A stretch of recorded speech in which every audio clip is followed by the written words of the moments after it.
It's about 3:45 a.m. and I'm here on the front porch of my guest house in Yogyakarta, waiting to be picked up for a trip to Borobudur, the ancient Buddhist temple and World Heritage Site about 45 kilometers from here. The experience today involves not merely visiting the famous archaeological site, but starts with viewing it at sunrise from atop a nearby hill. And to do that, you have to get up super early. So I'm meeting up with an undetermined number of others in our group. And with me is my new friend Maria from Russia. And she's also staying at the guest house.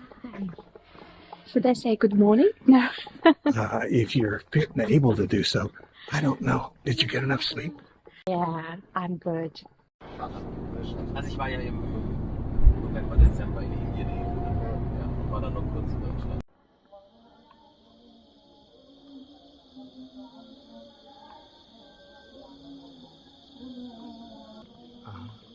Nice to see you.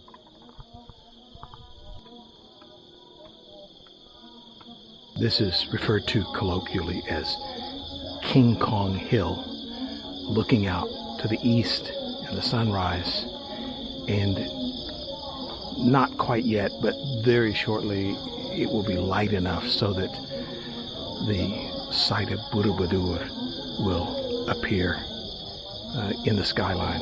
The tallest of the volcanoes that is visible from the spot where I'm standing is Merapi, which continues to be very active. It looks like just a protrusion sticking up above the cloud line. I was a little dubious when I woke up at 3 o'clock this morning about being hauled out of bed and traveling up here in the darkness for the sunrise, but that's all ancient history now. This was well worth the early rise. Not only the view is spectacular, but just the sounds of this forest with the crickets and cicadas. And a bit earlier, you may have heard calls to prayer from the village down below, all of which makes it just a fascinating spot to be on a glorious morning.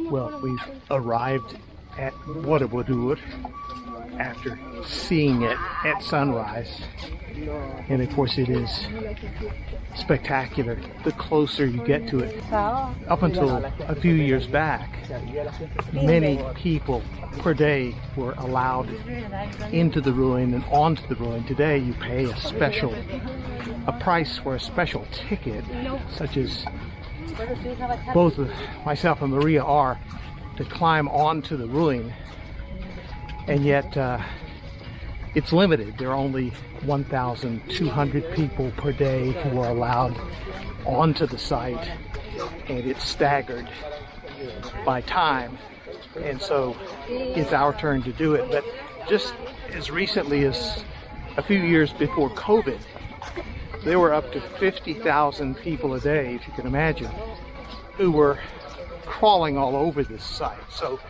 there's been a drastic sea change in the way the government has decided to restrict access for the purpose of enhancing the preservation here.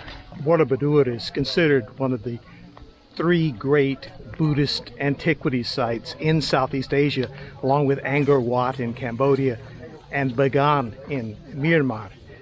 It remains the largest Buddhist temple in the world, and it's the single most visited tourist site in all of Indonesia. Well, at this point we start to climb up the first steps. It looks like this, the first 3 levels were about 60, 70 steps maybe.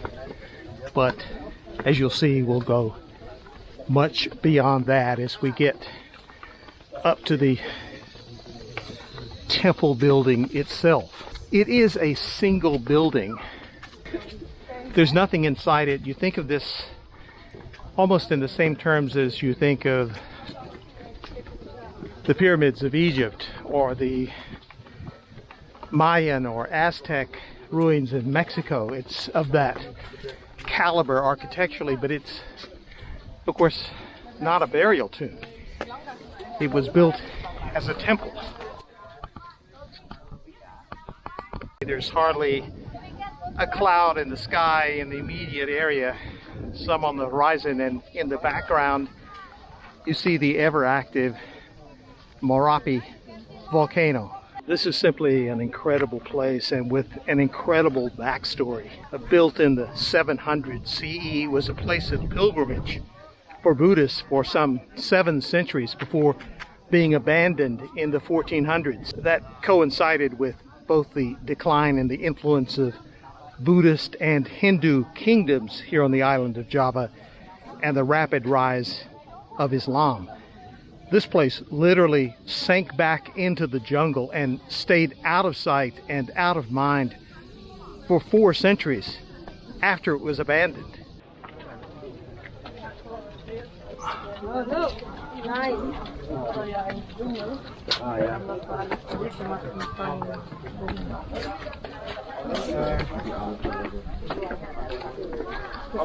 The world had all but forgotten this place until about 1814, when the British ruler of Java, the colorful and legendary Sir Thomas Stamford Raffles, learned of its existence from local Indonesians. By the way, Raffles was British, but he was appointed governor of the Dutch East Indies Company at about the same time he heard rumors of a lost Buddhist shrine hidden deep in the jungle. In the ensuing years, a number of expeditions and ground clearing operations took place here. And at one point, one of a string of engineers hired to explore the feasibility of preserving the ruins suggested that it would be better to dismantle the whole thing and its trove of statues and iconic Buddhist figures be carted off to museums elsewhere. Fortunately, reason prevailed, and even if looters and important visitors managed to take quite a bit for themselves. For example, in the 1890s, it's said that the King of Siam, today's Thailand, was allowed to make off with several large carts full of ancient antiquities from this site.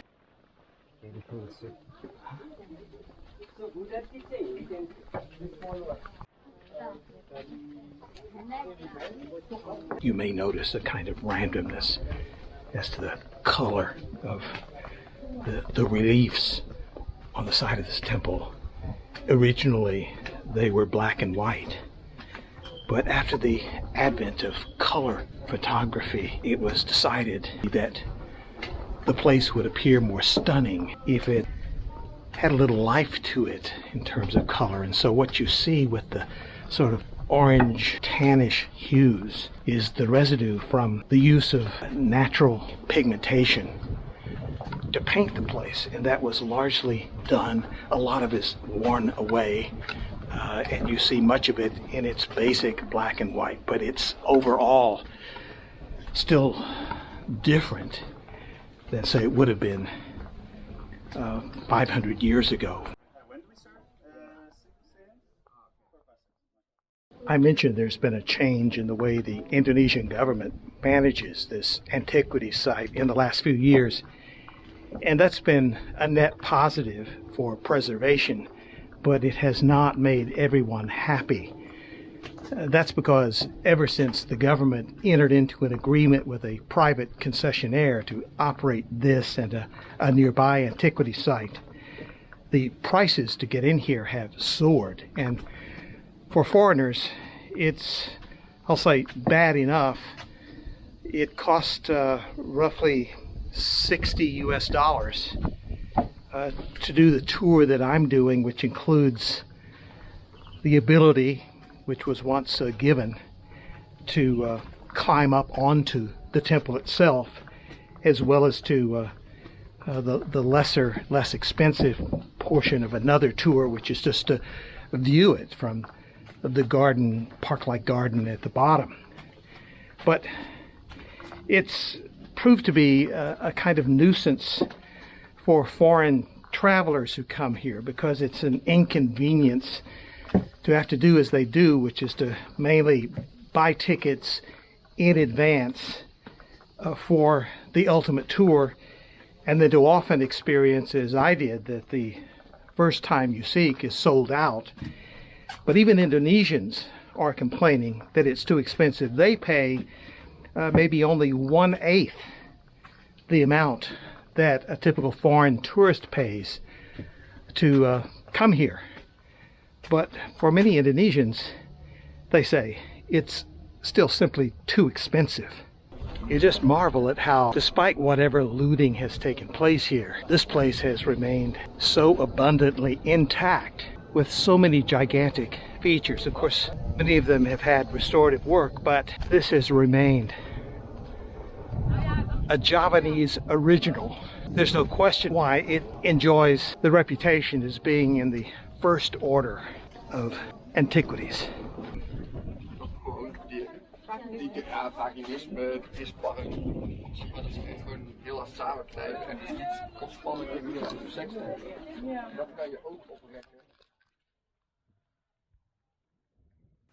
One of the beauties of booking an early morning trip to Borobudur is that there's time in the afternoon to explore the countryside by bicycle. No agenda needed here.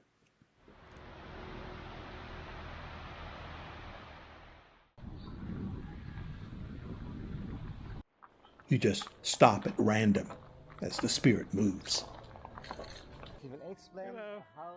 Including this coffee shop, offering much sought-after beans filtered in the intestine of the palm civet, so-called poop coffee. The civet cat, or we call luwak, they live in the jungle. It's about 30 kilometers from here. They eat the coffee berry, the best one, because the bean cannot digest, so fermentation in the stomach, and then... Okay. Then I heard about this coffee. Yeah. I think I heard from Thailand. In Thailand they also have. This is washing many times until clean, and then we dry. After that, peel the skin like this. They have two layer skin, hard skin, and then the soft skin. The green bean inside, that's the coffee bean. Yeah, the beans still hygienic. They're not contact direct with the poop. Yeah, so don't worry about the nasty or dirty. Oh.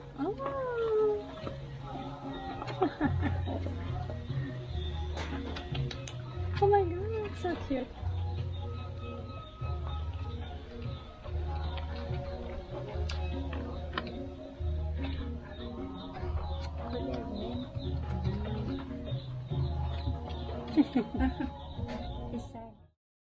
Turns out there's more to Borobudur than just a World Heritage Site, and you can still be back in Yogyakarta by nightfall.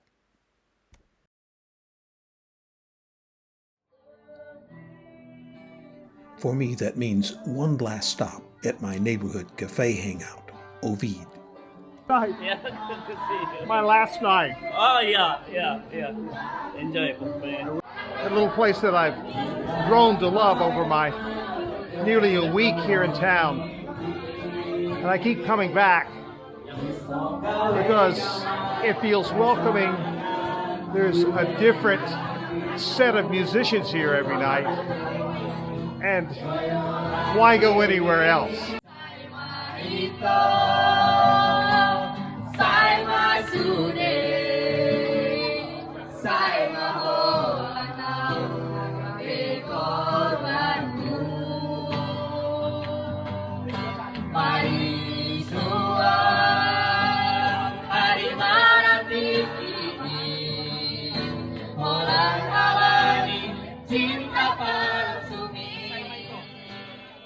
Well, it's my last night in Yogyakarta after a nice dinner and some nice music. Tomorrow, it's on to Bali. Until then, ciao and peace.